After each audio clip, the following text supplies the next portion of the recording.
Good morning. My name is Austin Smith, and usually I have a guitar strapped to me, and so I don't really know what to do with my hands right now.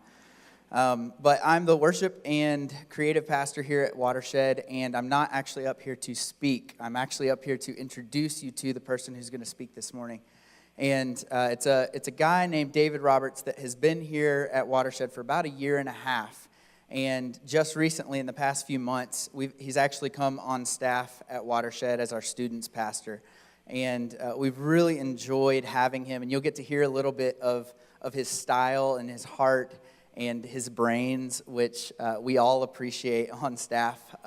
But we want to give you a little bit of a space to get to know him. And so this morning, I want you to help me welcome up to the stage David Roberts.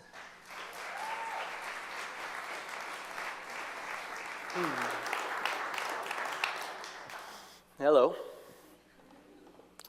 Like he said, my name is David Roberts, and this is the second time in a very long time that I've had the opportunity to preach. The first time was this morning, so I think I'm a little less rusty now. I thought it went fine. I felt good this morning, but hopefully I'm not setting you guys up right now by saying this, but I don't know, there's something about going a second time, worked out the kinks, feeling pretty good right now. Just want to, let's say, manage your expectations, though. Austin mentioned I'm the youth pastor, the student pastor, and the moment some of you heard that, especially if you kind of grew up in a church space, maybe even a larger church space, you immediately assumed, wrongly, that on, like an energy level scale, like on a 1 to 10, the youth pastor is usually the 11. Not the case with me. My sweet spot is kind of in that 4 to 6 range. I try to let people know that in advance, just so that they kind of know the ride they're going to take, that I'm going to be taking them on. In first service, I literally came up with this analogy in the moment, but I liked it, so I'm going to share it again. I am like a very fine elevator music at a high-end hotel. I will be giving you a very pleasant experience all the way up, all the way down, and that elevator ride will be memorable enough that you will probably talk about it at a future dinner party. So, there is an irony to me being up here this morning. You see, I've been in ministry, largely youth ministry, but pastoral ministry in general, for pushing 10 years now.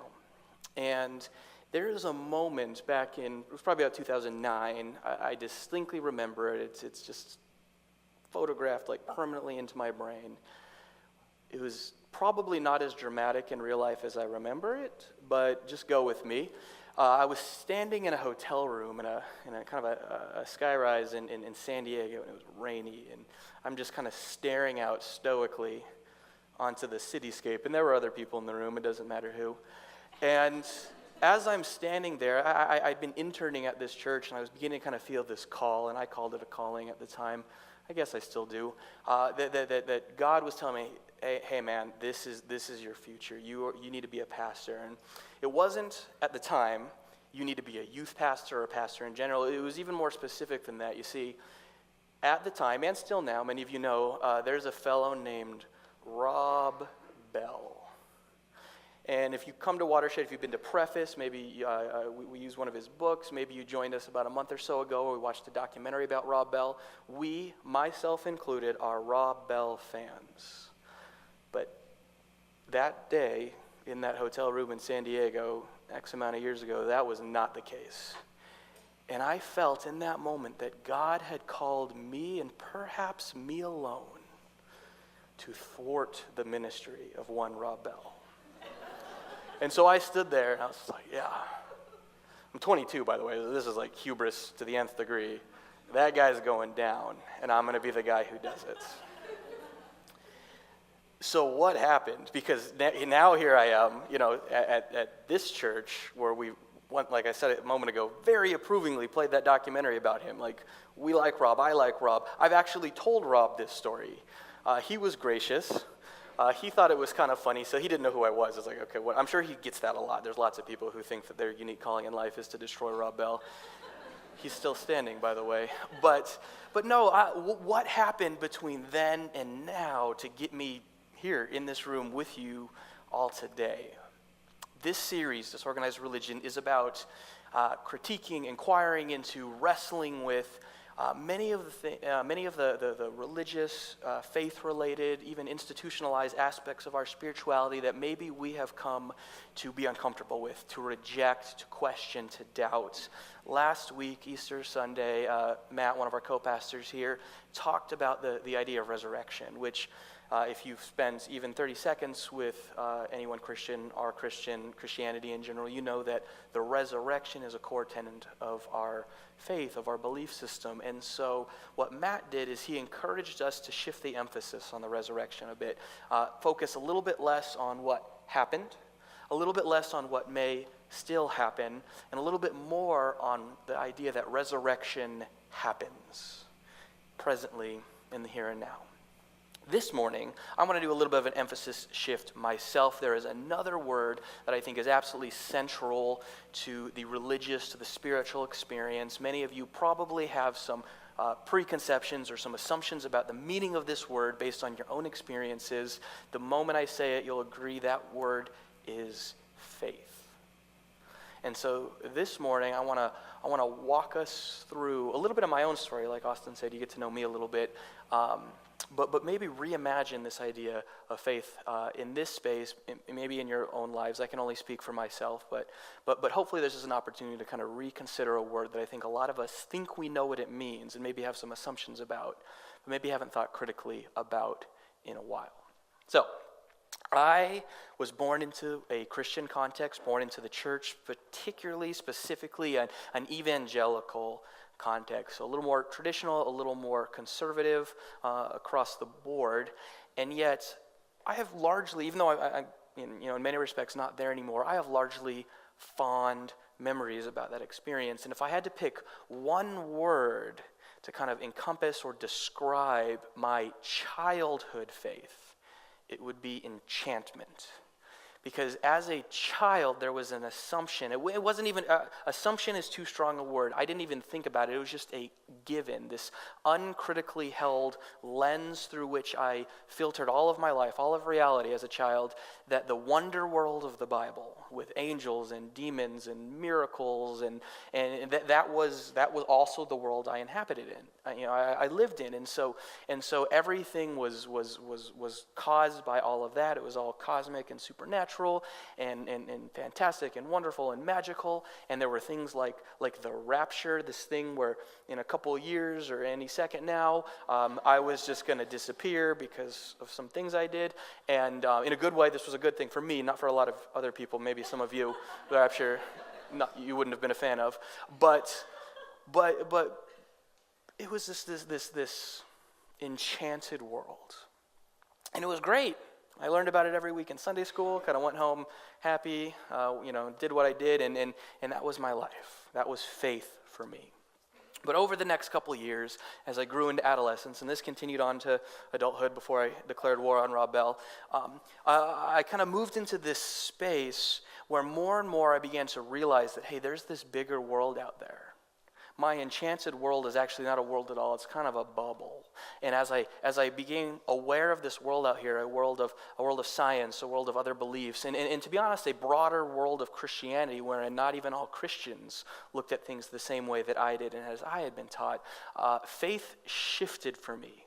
No longer was faith a lens that I just kind of saw everything with and didn't realize that there was another way of seeing it. Faith became more and more associated with particular beliefs and then particular practices that were lived out from those beliefs. And when that happened, I began to realize that there were other people, other spaces, other trajectories in the world who held to different beliefs, different practices, and sometimes explicitly, but sometimes just implicitly, more and more, those others began to be seen as other, outside, even enemy.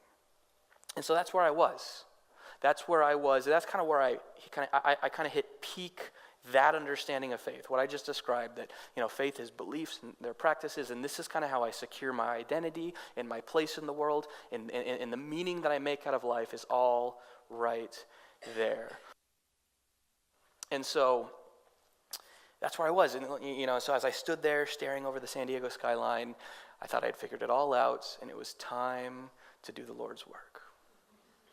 Now, to kind of explain how I got, that's the setup, to kind of explain how I got from there to here, I want to give you guys a little bit of historical context.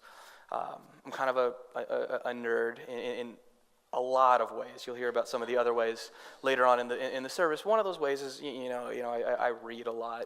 I know, lame, but I do that. And one of the people who I've read about a lot lately is this Canadian chap. He's a philosopher. His name's Charles Taylor. And he's most known for this 900-page book that I have not read called Our Secular Age. And here's the question that Taylor is looking to answer in that book. He's basically saying, okay, 500 some odd years ago, it was impossible not to believe in God. Impossible. Yeah, there were probably people who said they didn't, but it was just a given that everyone believed in God. Not everyone was a Christian, or not everyone was the same kind of Christian. There were other faiths and things like that, but everyone believed in God.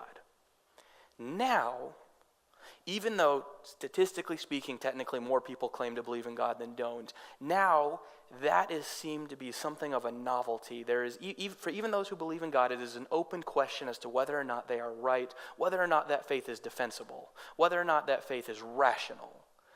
What happened? And so Taylor looks over the last couple hundred years and he kind of breaks it down to 3 wonderfully creatively named periods of time. And we're going to look at those over the next couple of minutes because I think it kind of helps explain what happened to me and maybe what might be happening to some of you. So the first one, like I said, these are creatively named. So the very first one, this is a couple hundred years ago before what Taylor refers to as the Enlightenment, which was this kind of intellectual and scientific and philosophical and theological kind of revolution that happened a couple hundred years ago, largely in the Western world. And before that is the time period that Taylor called, this is memorable, Secular One. Secular One. And in Secular One, the space, the divide between the sacred and the secular was very thin. And so at any given moment in this pre-modern, pre-rational, enchanted world, any time was at risk where the eternal or the sacred or the transcendent or the divine could break into the temporal or the material or the physical world, and it was just a given. It was a wonder world. It was miraculous, and that was just the assumption that people had. And there were spaces. There were spaces like church, or there were spaces in the world, places that you would maybe go on a pilgrimage to, where the space was even thinner, and you could kind of expect to commune with the divine, commune with God, commune with the transcendent. But everyone knew it was a given that, hey, this could happen at any time in any place. And the Enlightenment kind of attacked all of that. Not even all, it wasn't all hostility. It's just as we began to realize that, there's this thing called the water cycle, and that's why it rains, or we began to look more critically at some of the history that we had inherited and things like that. This enchanted world of Secular One began to morph into, and I bet you can guess it, what Taylor calls Secular Two. Yeah. And so here's what happens in Secular Two. In Secular Two, faith becomes more about spaces where the transcendent is allowed to run free. And so obviously church would be a good example of that. So you have sacred space, which is separated from, this will sound really familiar to some of you, secular space such as the state. So there is a separation between church and state. And the ambiguity is to, how do we divide up the spoils in between? And so Christianity or faith becomes a sort of adjective, a modifier that is tacked on to other things. Do we have Christian schools? Or is God allowed in schools? Do we have Christian music, Christian movies? Are we part of a Christian culture? In Secular Two, faith is less about the transcendent. It's less about anything God does, and it's more about ideas, beliefs, affiliations, things that we align ourselves in, identify ourselves with, and subscribe to, by which not only to secure our own identity in the world, but also to make sense of the world around us, to set up divisions, hierarchies. And like I said, this isn't all intentionally bad or even necessarily bad. This is just what happens to faith in Secular Two. And so, of course, here I am as an adult. This is the world. This started a couple hundred years ago, but this is broadly, at least for a lot of people who grow up in a faith environment, this is broadly the world that they live in, this secular II world where if you ask them to articulate their faith, they would talk about things that they believe, doctrines, the divinity of Jesus, the resurrection of Jesus, if they're coming from a Christian stream of thought, or something else, fill in the blank. But faith is about aligning with ideas, with beliefs, with practices, with maybe moral prohibitions. We don't do these things. And the anxiety in this space is over how to respond to everyone who's different than us. And this kind of faith, and I'm going to say this is a reduction of faith. If faith is, and this is where we get the idea that faith is belief, faith is trust, which is probably what most of the people in this room, myself often included, would define it as. In this space, you have two options. This is a competitive view of faith. And that your two options are either conquer or retreat. So we have what is so lovingly called the culture wars, wherein in order to secure our standing, secure our identity, secure our salvation even in the world, we have to often largely politically, but also evangelistically and missionally, we try to win the world for Jesus, win the world over. We have missionaries, we try to make converts, or we retreat. And I grew up experiencing both of this. My school life, I went to private schools my entire life up until college. That was the retreat. We were withdrawing from a whole host of isms: atheism, secularism, relativism, moralism, all these humanism, these isms that we identified often with people that we would kind of scapegoat and say, we're either withdrawing or we are going to stand in the gap against these things. And the reason Rob Bell was so threatening to me was because he was your classic wolf in sheep's clothing. He claimed to be one of us, but he was, in my opinion at the time, and in the opinion of many, he was submitting to the critiques of these isms, of these outside influences.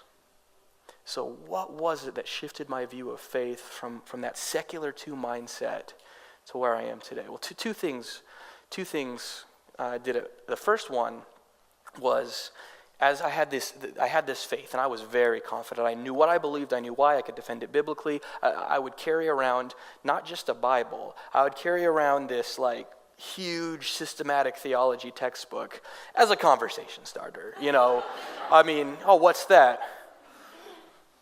Well, let me tell you. How long do you have? And I was so certain, and yet there was this interruption that happened. It wasn't just one interruption. It is more and more as I got into this thing called pastoral ministry, as my life rubbed up against the lives of others, I began to realize that my carefully articulated and meticulously defined boundaries of faith were no longer adequate. There were people of different beliefs, different sexualities, different ethnicities, different backgrounds, even within Christianity, who didn't fit my expectations. And so this dissonance began to set in. My secular II mindset of faith began to crumble. Simultaneously, something else happened. I mentioned that Taylor had 3 categories for this. Any guesses what the third one's called? I bet you know it. Secular III. I know. Secular III. What is secular III? In secular III, it's very subtle. Secular I to secular II was like this big epoch shift. It was this kind of monumental thing from pre-modernity to modernity. Secular III is this unspoken assumption that anything transcendent, anything divine, anything supernatural, anything sacred is unbelievable.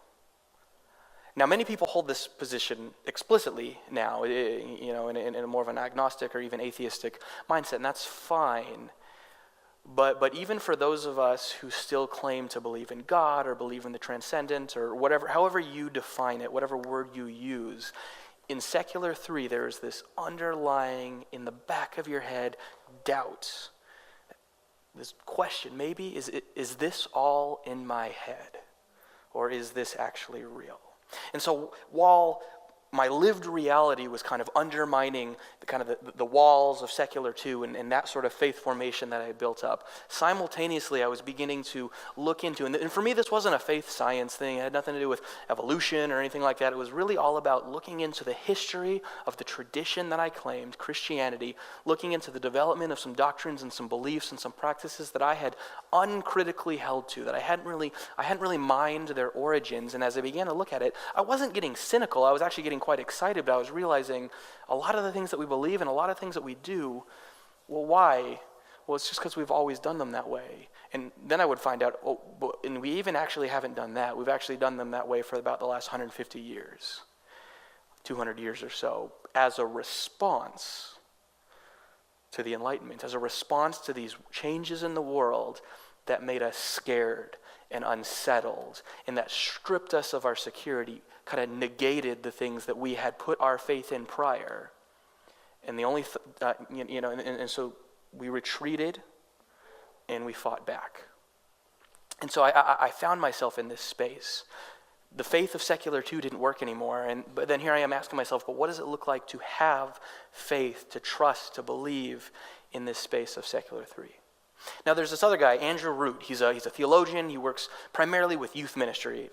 Big fan, by the way. So if you're here, you're a parent, you have a student in middle school or high school, and they spend any time with me over the next couple of years, they're going to get a lot of Andrew Root, fair warning. He's a dog person. I hope that's okay. But that's not what I'm going to tell you about him now. Andrew Root has read Charles Taylor's book, the real big one that I said I didn't read. He has read it, and then he wrote a smaller version that kind of helped people like me who don't have 6 weeks or whatever it would take to read that book. And he's exploring this kind of secular three space. What does it look like to have faith? What does faith formation look like when we have kind of removed ourselves, or when even if we're trying to cling to the divine, cling to the supernatural, cling to Jesus even, what does it look like when we have these doubts, when we have these suspicions that maybe this is all just inside of our head? And he says this interesting thing happens, and he's studied this and he's experienced this in conversations with youth and in conversations with adults. And he says what happens is we have these spaces where everything's been flattened. We live in this purely immanent frame, this purely immanent world. All that matters is what can be known empirically and scientifically, and then our experiences and the authenticity of that. And in that space, there are these echoes, he calls them, echoes of the transcendent. And what's going on here is we'll have a moment where the language I'll use is you're placed outside of yourself. And that can happen in a lot of different ways. You can be placed outside of yourself in a moment of joy or ecstasy, a mountaintop, like literally experience, or maybe the birth of a child, or something euphoric. And you realize in that moment, it's kind of paradoxical, I am very small. In the grand scheme of things, I am very significant, and yet in that moment as well, what is going on is greater than the sum of its parts, and it's just saturated with meaning. That can also happen in the lowest of lows. The loss of a loved one, the loss of the changing of a season that was very special or very important, and these moments of despair where in the moment you're literally screaming out into the abyss, and to your surprise, the abyss screams or perhaps whispers back. But it doesn't have to be at the extremes. It can be in these most mundane moments where for anyone else on the outside looking in, that was just a day in the life. And yet for you, the experience is profoundly meaningful. There's these echoes of God, echoes of the transcendent in this immanent secular three space. And that was true for me. That was absolutely true for me. So what does faith look like when the transcendent is negated? What does it look like in this space? For me, what does it look like maybe for you, if you can relate to that? What does faith look like now? I kind of want to frame this biblically, actually, because I think that's helpful. I don't think it's necessarily new to us. I don't think it's just in secular three that this kind of more robust notion of faith can kind of come to bear. I actually think this is a biblical thing as well. So I want to turn turn. I'm turning on my phone. I want to go to Galatians chapter 2.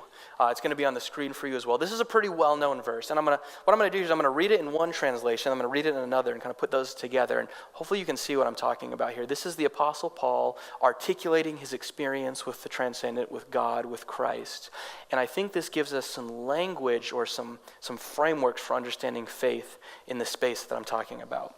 It says, verse 20, "My old self has been crucified with Christ." And if you were here with us last week, Matt talked about with the crucifixion, the resurrection for the disciples. When Jesus was killed, everything that they had placed their hope, their trust, their identity in, religiously, politically, spiritually, personally, was taken from them. They lost, they thought, they failed. And it was only in that negation, only in the crucifixion of everything that they had used to secure, to control, to grasp at their identity, only when that was removed were they placed in this vulnerability, this posture of openness for God to actually meet them in that space. So my old self has been crucified with Christ. It is no longer I who live, but Christ lives in me. So I live in this earthly body by trusting there is the Greek word for faith. Trusting in the Son of God who loved me and gave himself up for me. Pretty straightforward. But there's a problem with the English language here. And that's that in English, the word for faith is diminish. In this rendering of the passage, Paul is the subject of faith. He is the acting agent. He is the one who has trust, has faith. But let me throw up a little more literal translation here. This is the NET. It says this: "I have been crucified with Christ, and it is no longer I who live, but Christ lives in me. So the life I now live in the body, I live because of the faithfulness of the Son of God, who loved me and gave himself for me." Do you see the difference? The acting agent of faith here is not Paul, it's Christ. In the negation of who he is, he's been crucified with Christ. He has been stripped of the means by which he tries to hold on, to idolize, to objectify God, to objectify the means by which he knows who he is and he knows his place in the world. His ultimate concern is demolished. And in that space, the faithfulness of God. God is the one who acts. God is the one who generates and sustains this thing called faith in him. And he is, in a sense, maybe you've heard this before, born again. So, what does this mean? A friend of mine, he's a theologian, his name is David Congdon. He puts it this way. He says, only when we are made holy, not Holy, but like holistically, completely insecure in ourselves, only when we are made holy and secure in ourselves can we be wholly secure in God. It's this idea that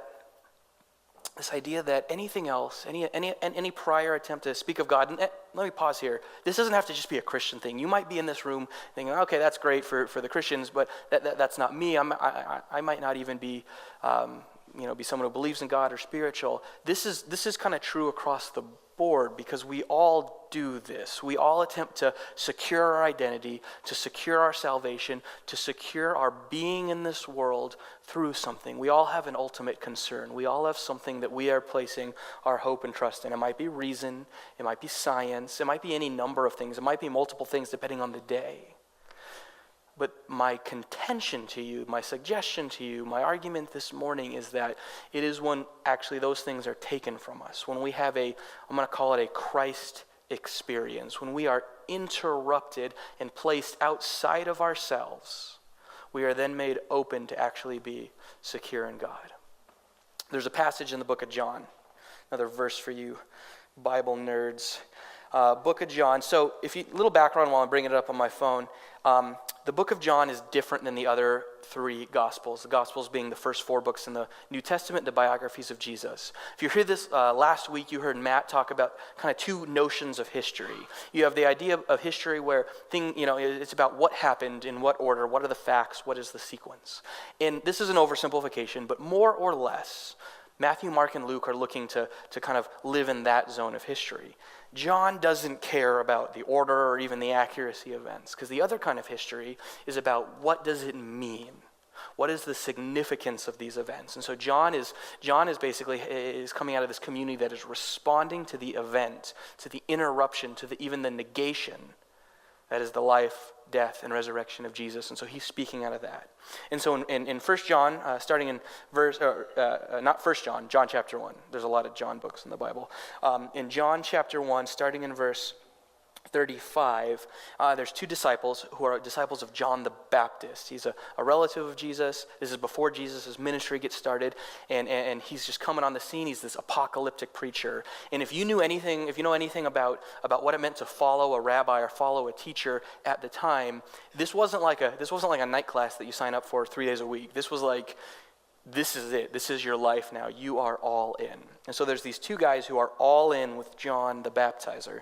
Everyone calls him John the Baptist. He wasn't Baptist. There weren't Baptists then. John the Baptizer. He's baptizing people. And this is what happens. Starting in verse 35, it says, "The following day, John was again standing with two of his disciples. As Jesus walked by, John looked at him and declared, 'Look, there is the Lamb of God.' When John's two disciples heard this, they followed Jesus. Jesus looked around and saw them following and asked, 'What do you want?' They replied, 'Rabbi,' which means teacher, 'where are you staying?' And here's the kicker. 'Come and see.'" See, here's how I think faith works. Faith is not our attempts to map out our lives. It's not our attempts to secure our identity. It's not our attempts even it's not even a blind trust necessarily that God has it all figured out, and then, because what we always do, or at least what I would always do, is then, and now I'm going to try to predict what God has already figured out for me and then hold to that. These guys had given their all to this John the Baptizer guy, and in the moment that their lives were interrupted by Jesus, they couldn't go back. But when they asked him where he was going, did he give them a map? He didn't give them an address. He just said, "Come and see." He asked them to enter into a space of uncertainty, a space of openness, a space of expectation and anticipation that what God was going to do was going to meet them in ways that they could have never expected. I mentioned I was a nerd.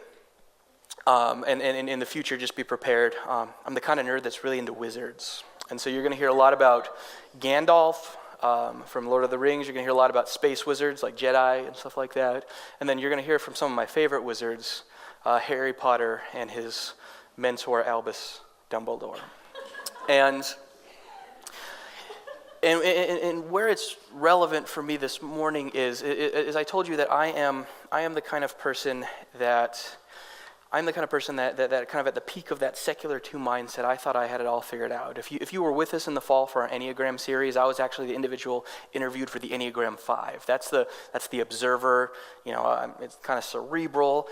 I'm not a fan of ambiguity. I want to know. It's actually very attractive to me to adhere to a faith in the way that I had described to you before, where these are the facts, and this is what we do, and this is what we know, and this is how I secure my identity in the world. So I'm preaching to myself this morning as much as anyone else. And I talked about this notion of faith formation, faith as being placed outside yourself, this divine interruption that can happen in the highest of highs and the lowest of lows, but can also happen in the mundane. And in all these instances, there's that nagging question, or at least I have it, is this all happening inside my head? So there's this wonderful, wonderful exchange between Harry Potter and Albus Dumbledore, wherein they're talking, and Harry comes to realize that maybe what's going on, maybe he is imagining this conversation. Maybe it's going on inside his head, and I can't tell you why he thinks that. It'd be spoilers, but he thinks that. He asks this. He says, "Is this all real, or is this just happening inside my head?" And Dumbledore replies. He says, "Of course it's happening inside your head. Why should that mean it's not real? Why should that mean it's not real?"